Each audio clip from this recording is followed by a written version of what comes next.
السلام علیکم ورحمۃ اللہ وبرکاتہ ناظرین Urdu and Arabic learning centre channel پر آپ لوگوں کا خوش آمدید اور خیر مقدم ناظرین، آج ہم پڑھیں گے مرتے دم کلمہ نصیب نہیں ہوتا، یعنی مرتے وقت کلمہ نصیب کیوں نہیں ہوتا، اس کے ریلیٹڈ پڑھیں گے۔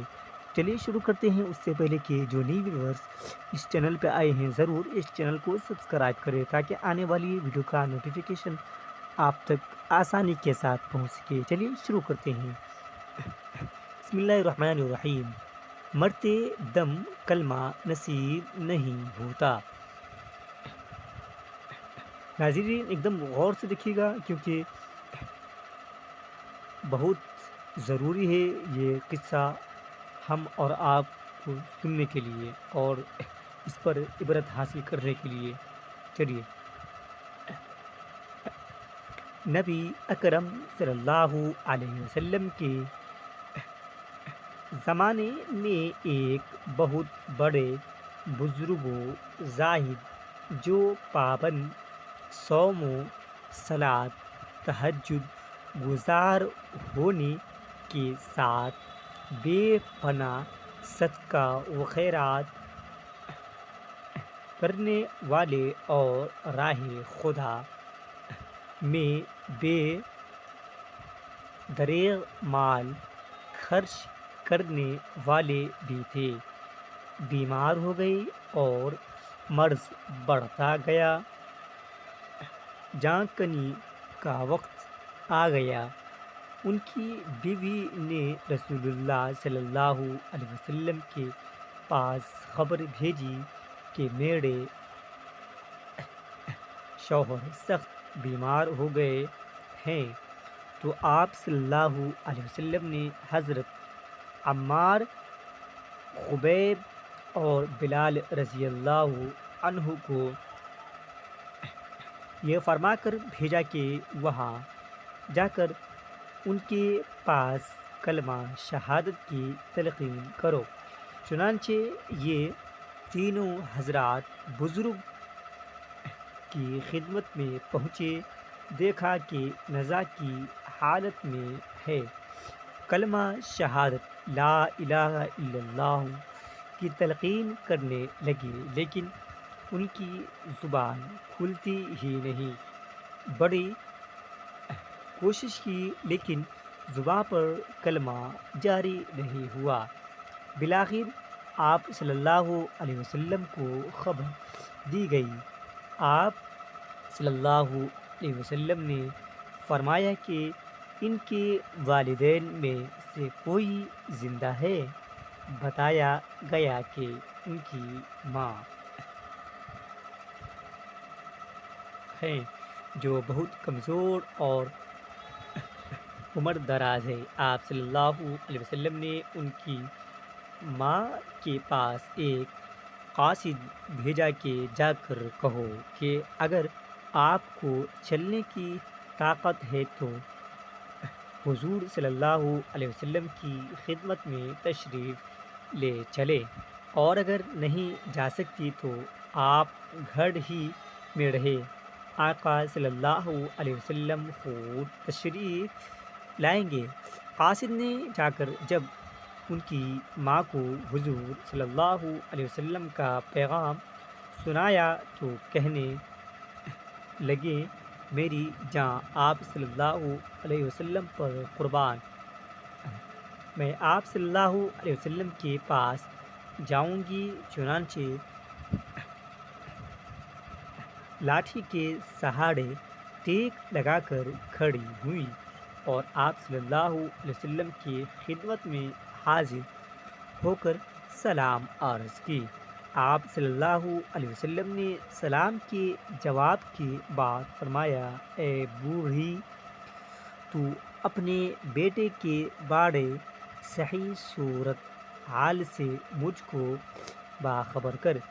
کہنے لگی، اے اللہ کے رسول صلی اللہ علیہ وسلم، یقیناً وہ بہت بڑا نمازی، تہجد گزار اور روزے کا پابند اور صدقہ و خیرات کرنے والا ہے، لیکن مجھ پر اپنی بیوی کو ترجیح دیتا ہے۔ اور میری نافرمانی کرتا رہے۔ آپ صلی اللہ علیہ وسلم نے فرمایا کہ اس کی ماں کی ناراضگی نے زبان پر کلمہ جاری ہونے سے روک دیا ہے۔ پھر آپ صلی اللہ علیہ وسلم نے حضرت بلال سے فرمایا، جاؤ لکڑیاں جمع کرو۔ ماں نے آپ کا فرمان سن کر پوچھا، اللہ کے رسول لکڑیاں کیا کریں گے؟ آپ صلی اللہ علیہ وسلم نے فرمایا کہ میں تیرے سامنے تیرے بیٹے کو اس کی آگ میں جلا ڈالوں گا۔ ماں نے کہا، اے اللہ کے رسول صلی اللہ علیہ وسلم، میرے بیٹے کو میرے سامنے جلایا جائے، میرا دل برداشت نہیں کر سکے گا۔ آپ صلی اللہ علیہ وسلم نے فرمایا کہ اے بوڑھی، اللہ کا عذاب اس سے کہیں سخت ہے، اس لیے اگر تو چاہتی ہے کہ اللہ تعالیٰ تیرے بیٹے کی مغفرت کرے تو اس سے راضی و خوش ہو جا۔ قسم اس ذات کی جس کی قبضے میں میری جان ہے، جب تک تو اپنے بیٹے سے ناراض رہے گی، نہ تو اس کی نماز اس کو نفع پہنچا سکتی ہے، نہ روزہ اس کے کام آ سکتا ہے، اور نہ صدقہ و خیرات اور دیگر عبادات بے نیاز کر سکتی ہے۔ بوڑھی ماں نے کہا، اے اللہ کے رسول صلی اللہ علیہ وسلم، میں اللہ کو، فرشتوں کو اور تمام مسلمانوں کو گواہ بناتی ہوں کہ میں نے اپنے بیٹے کو معاف کر دیا اور اس سے راضی و خوش ہو گئی۔ آپ صلی اللہ علیہ وسلم نے فرمایا، بلال جا کر دیکھو کیا کلمہ شہادت لا الہ الا اللہ محمد رسول اللہ پڑھ رہے ہیں؟ حضرت بلال نے لوگوں کو خطاب کر کے فرمایا، اس کی ماں کی ناراضگی نے ان کی زبان کو کلمہ پڑھنے سے روک رکھا تھا، اور اب ان کی رضا و خوشنودی نے ان کی زبان کھول دی۔ پھر کچھ ہی دیر بعد ان کا انتقال ہو گیا۔ آپ صلی اللہ علیہ وسلم نے حاضر ہوئے تجہیز و تکفین کا حکم فرمایا اور دفن کے وقت ان کی قبر کے کنارے کھڑے ہو کر آپ نے ارشاد فرمایا، اے مہاجر و انصار کی جماعت، جو شخص اپنی بیوی کو اپنی ماں پر فضیلت دے گا، اپنی بیوی کو ماں سے بڑھ کر اور بہتر سمجھے گا، اس پر اللہ کی لعنت ہوگی، فرشتوں کی لعنت ہوگی اور تمام لوگوں کی لعنت ہوگی۔ اللہ تعالیٰ اس کے کسی فرض و نفل کو قبول نہیں کرے گا جب تک کہ اللہ تعالیٰ اس کی توبہ قبول نہ کرے، ماں کے ساتھ حسن سلوک نہ کرے اور اس کی رضا و خوشنودی حاصل نہ کرے، اس لیے کہ اللہ تعالیٰ کی خوشنودی ماں کی خوشی میں ہے، اور اللہ تعالیٰ کی ناراضگی ماں کی ناراضگی میں ہے۔ اللہ تعالیٰ ہم سب کو ماں کی خوشنودی حاصل کرنے کی توفیق عنایت فرمائے اور ان کی ناراضگی سے بچنے کی توفیق بخشے، آمین۔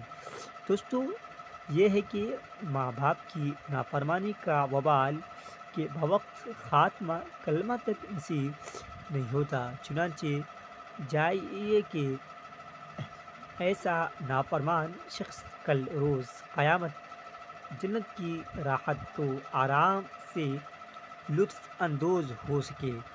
علاوہ ازیں بعض مرتبہ اس دنیا ہی میں والدین کی نافرمانی کا برا اور بہت ہی گناؤ گناؤ نا انجام نکھر کر سامنے آ جاتا ہے۔ ماں کی نافرمانی کا برا انجام۔ حدیث شریف میں ایک راہب کا واقعہ ہے کہ وہ بہت بڑا نیک اور بزرگ تھا، ہمیشہ اپنے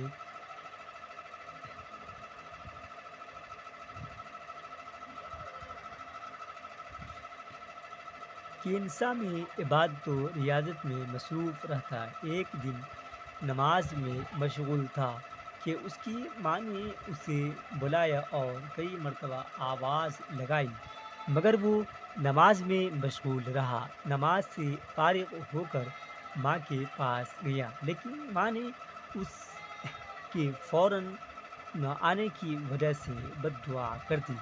کچھ ہی دنوں بعد اس پر تہمت آئی کہ فلاں عورت جو اس کے عبادت خانے کے قریب بکریاں چرانے جایا کرتی تھی، اس سے زنا کیا ہے اور اس کو حمل ٹھہر گیا ہے۔ اس عورت نے بھی اقرار کیا کہ اس نے مجھ سے زنا کیا، جس کی وجہ سے تمام گاؤں والوں نے مل کر اس کی عبادت گاہ کو جلا کر خاکستر کر دیا اور اس راہب کو بھی بری طرح سزا دیا کہ گدھے پر بٹھا کر سارے شہر میں گھمایا۔ لیکن جب اس عورت کو بچہ پیدا ہوا، اس نے گہوارے میں کہا میرا باپ فلاں چرواہا ہے، تو معلوم ہوا کہ یہ راہب بے قصور ہے۔ پھر انکشاف حقیقت کے بعد اس کی عبادت گاہ بنا دی گئی۔ یہ ہے ماں کی نافرمانی اور اس کی بد دعا کا نتیجہ کہ صدیوں کی عظمت اور بلندی اور لوگوں کی عقیدت مندی صرف چند لمحوں میں خاک میں مل گئی۔ معلوم ہوا کہ ماں باپ کی اطاعت و فرما برداری نہایت ضروری ہے۔ انہیں ہمیشہ ہر حال میں راضی و خوش رکھنا کامیابی کا باعث ہے۔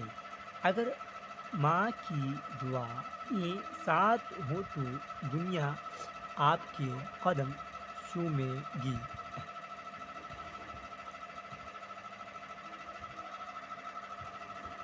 چلیے ناظرین، یہیں پر ویڈیو کو آج پوز کرتے ہیں۔ ناظرین، آپ نے سنا کتنا عبرت ناک واقعہ ہے اور اس سے ہمیں عبرت حاصل کرنے کی ضرورت ہے، اور ہمیں ماں باپ کا کہا ماننا بہت ضروری ہے۔ چلیے ناظرین، ویڈیو کو آج یہیں پہ پوز کرتے ہیں، پھر ملتے ہیں نیکسٹ ویڈیو میں۔ جب تک کے لیے بھائی، السلام علیکم۔